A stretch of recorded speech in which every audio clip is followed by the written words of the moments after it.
அங்கே வரதே 2 மணிக்கு வரும். எங்க பீச் மேலே நான் லாஸ்ட் கடை சாமி. இப்போ 5 மணிக்கு வா.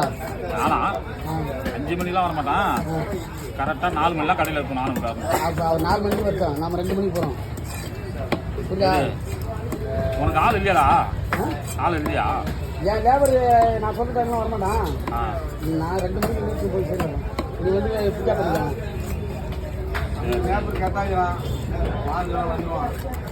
சனி ஞாயிறு அவன் சிவாகிறான்ல, அதை 2 நாளைக்கு அவனை அனுப்புகிறான். அதுக்கப்புறம் கேட்டால் அன்றைக்கி காலம் விட்டு ஒன்று என் லேபர் வந்துடுவேண்ணா கடைக்கு. நைட்டு டியூட்டி மட்டும் நான் அவன் 3 மணிக்கு நீ இப்போ பொறுமை கூட வந்துக்கிறேப்பா. நீ வரும்போது நீ போயிட்டான்ட்டேன். அப்போ என் டியூட்டி வந்து என்ன பண்ணுவான்? ஏன்னா நீ 4 மணிக்கு வரும்போது மாட்ட வந்துடுவாண்ணா. சரி நைட் ஷிஃப்ட்டு நீங்கள் உருவாக்குங்க.